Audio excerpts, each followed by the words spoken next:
सावन के पवित्र महीने में भगवान शिव जी के मंदिर में जाकर ये चीज कर लो। जो नजदीक का शिव मंदिर हो, उस शिव मंदिर में जाकर मात्र शिवलिंग का स्पर्श कर लेना। आप में से कितने लोग हैं जो शंकर जी के मंदिर में जाकर चंदन की 3 उंगलियां शिवलिंग पर घुमाते हो ना? शिवलिंग पर 3 उंगली। तो ये 3 उंगली घुमाने का फल क्या है?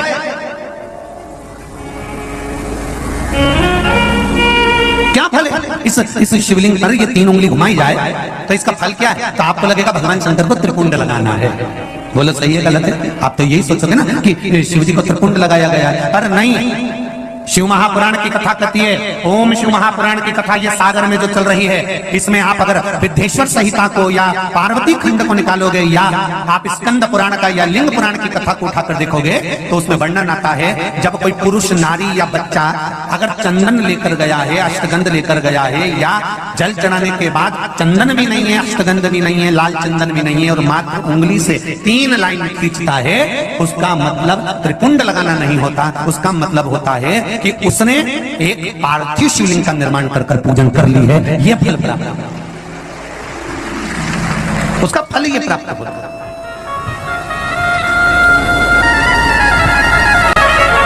अब आप तो अभी तक सोचते थे कि हमने तो चंदन लगा दिया, हम तो भगवान को चंदन की लाइन खींच ली, हम भगवान को त्रिपुंड बनाकर आए। त्रिपुंड नहीं,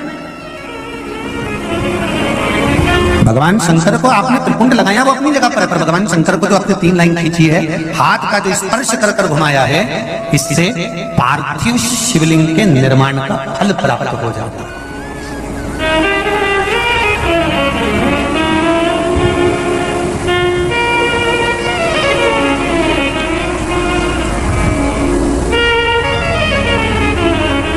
विशेष जब कामना रहती है, विशेष कामना, आज आपका मन कर गया 108 चावल के दाने मेरे को शिव जी को चढ़ाना है, 108 चावल के दाने मुझे शंकर भगवान को चढ़ाना। विशेष आज आपके मन में कोई मनोरथ बड़ा है, कोई कामना बड़ी है और बाबा से आपने विनती करी कि मेरा यह कार्य अटक रहा है, आप पूरा करोगे, मुझे विश्वास है। 108 चावल के दाने चढ़ाना है। आपने चंदन लगाया, हाथ की हथेली पर 108 चावल के दाने जो घर से गिनकर लेकर गए हो उसको हथेली में रखा।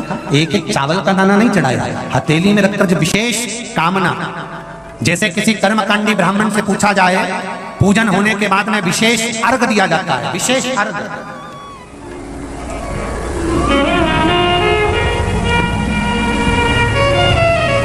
उसी तरह विशेष कामना के लिए तो महापुराण की कथा चल रही है, बार बार नहीं मिलेगा। और जितने लोग आस्था पर सुन रहे हैं, जितने लोग फेसबुक यूट्यूब पर सुन रहे हैं, वो भी ध्यान लगा कर सुन।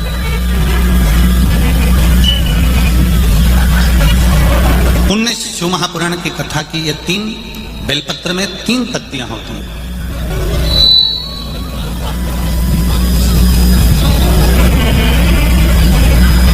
ये 3 पत्तियां शिव महापुराण की कथा करती है। जब हम देवाधिदेव महादेव को समर्पित करते हैं, जब हम भगवान शंकर को ये 3 पत्तियां समर्पित करते हैं, तो हमारा वर्तमान, हमारा भविष्य और हमारा पूर्व का किया हुआ जो भाग है वह भी, केवल एक बेलपत्र जब हम भगवान शंकर को समर्पित करते हैं तो हमारा वर्तमान, हमारा भविष्य और हमारा भूत जो निकल गया वो तीनों ही भगवान शिव उसको संवार देते हैं। मात्र एक बेलपत्र का फल इतना प्रबल है कि एक बेलपत्र मात्र भगवान शंकर को समर्पित कर देने से हमारा निश्चित समय, अवधि, गणना सब स्वीकार कर लेते हैं भगवान शंकर।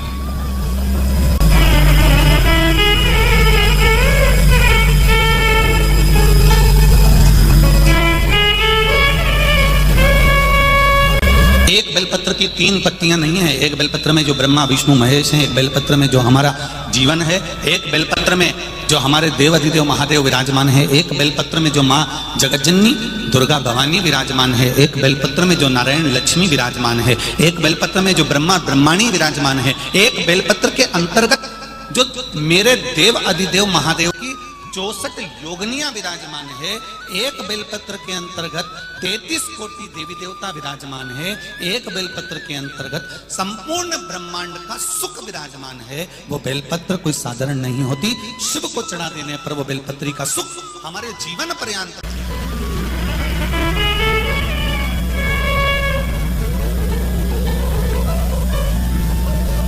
केवल एक बेलपत्र हमने जो देवादिदेव महादेव को समर्पित करी, उसका सुख हमको अपार सुख प्रदान कर देता। पुण्य 3 तरह से होता है, एक मन से, वचन से और कर्म से।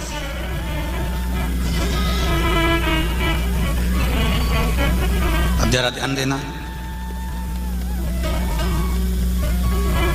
मन से हम जिंदगी में कभी किसी के प्रति भेदभाव ना रखें। गलत अगर भोजन किया है तो हम गलत सोचेंगे,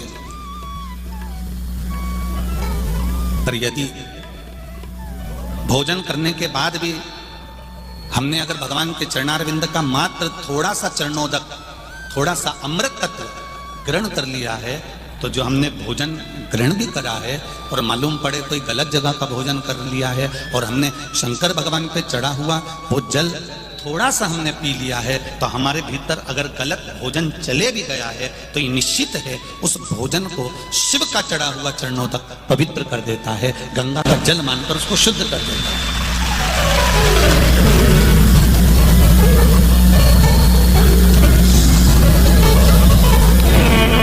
दो विष होते हैं, 2 तरह का विष होता है। एक विष भोजन में मिलाया जाता है और एक विष कानों में मिलाया जाता है। जरा ध्यान देना मालेगांव वालों और जितने लोग आस्था चैनल पर सुन रहे हैं वो भी।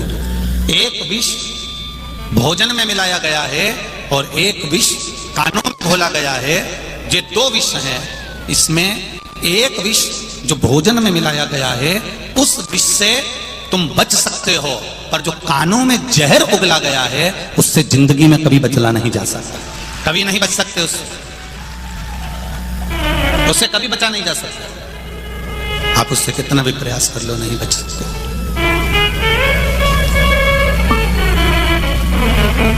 एक नया ढोंग चला आजकल, मंदिरों में लोग दर्शन करने जाते हैं तो आगे कम प्रणाम करते, पीछे ज्यादा, मंदिर के पीछे बहुत प्रणाम करते। तुम देखना, मेरे को अभी तक ये नहीं मिला कि इसको चलाया किसने।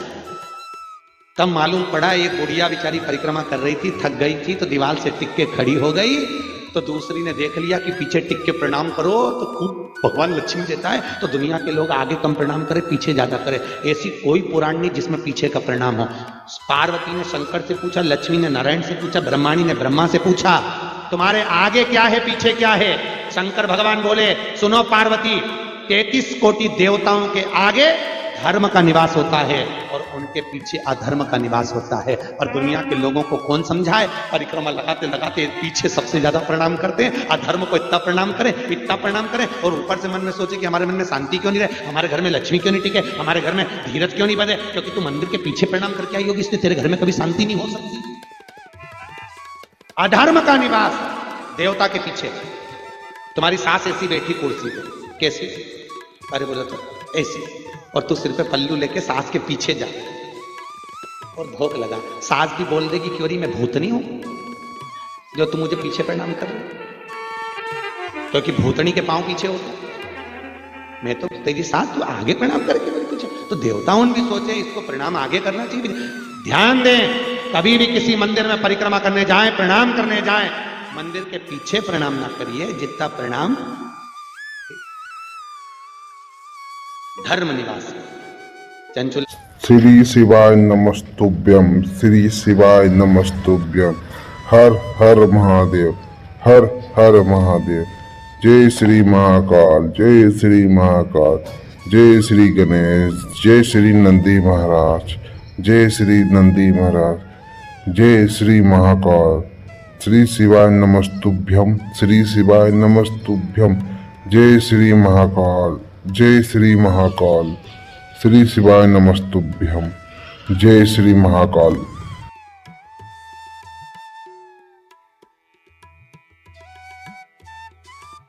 भोजन का विष निकल सकता है।